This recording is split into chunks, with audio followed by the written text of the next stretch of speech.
Hurricane Delta has made landfall near Creole, Louisiana as a 100-mile-per-hour Category 2 hurricane, a very powerful storm. I'm Mike Naso with the latest update. This is from the National Hurricane Center website. As of 7 p.m. Central Time, Delta was just inland along the southwest Louisiana coastline, and hurricane conditions and a life-threatening storm surge are occurring within the warning area. I'll go over this with you as we read it together. Hurricane Delta's at 30.0 north, 93.0 west. That's 25 miles to the west-southwest of Jennings, Louisiana. Winds of 90, so it's come down now to a Category 1, but still a potent hurricane. It's moving north-northeast at 14 miles per hour, and that minimum central pressure is now 971 millibars. Again, we have the storm surge warning from east of Sabine Pass to the mouth of the Pearl River, including Calcasieu Lake, Vermilion Bay, and Lake Borgne. Also, obviously, a hurricane warning from High Island to Morgan City. Tropical storm warnings back to Texas and all the way over to the mouth of the Pearl River, with the expectation of that wind field there. You can see there's the forecast line, is forecast to continue to push in and weaken quickly, but not before causing havoc there in Laura-ravaged areas of southwestern Louisiana.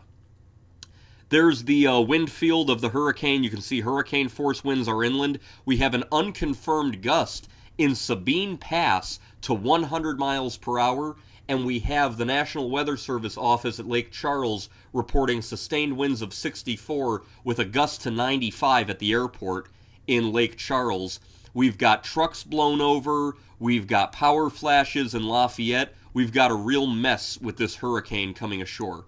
There's the radar. You can see it took a northeast move and then almost a jog to the right there at the end. However, it came ashore near Creole, Louisiana, which is just to the east of Cameron, Louisiana, which is where Hurricane Laura made landfall the last week of August. You can see, obviously, the eye wall there, not very well defined on the southern edge, thankfully. The hurricane's now embedded in that trough. It's getting sheared.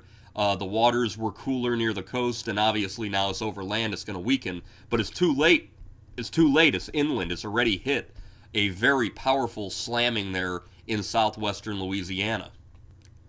Here's the infrared satellite imagery, and again, you can see a pretty disheveled appearance there as it ends up moving inland. Nevertheless, that's a lot of energy. It's a large, damaging hurricane just slamming right into Louisiana. That's a lot of potent power from Mother Nature, and that's why we have the onshore flow. I've seen video already down there. Cameron Parish is already underwater.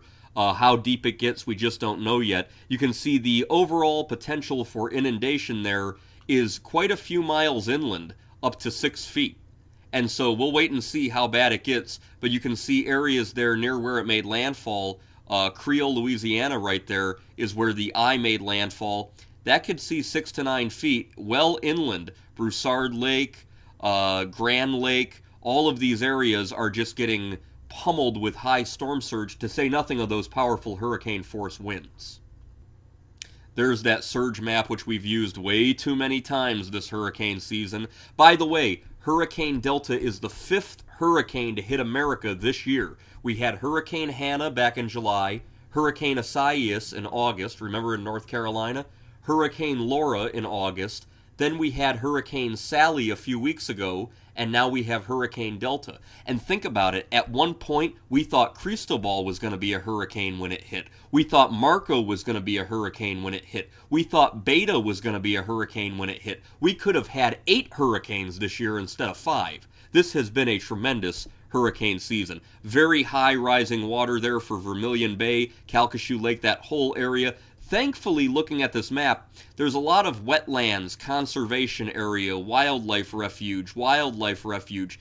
We could hope that it's kind of a low-populated area, but look back here, Vermilion Bay, some of these locations could be underwater. I mean, Abbeville, you guys look inland, but this is so low-lying, you're really close to the coast.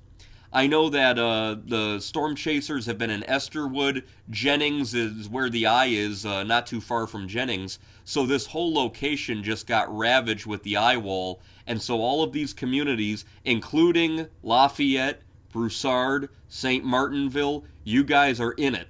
and we're probably going to see a lot of power outages. And this is only going to extend further north. Remember, it's cutting through fast, so we're talking about areas further north right across into the state of Mississippi. So if you're in Jackson, be on the lookout, okay?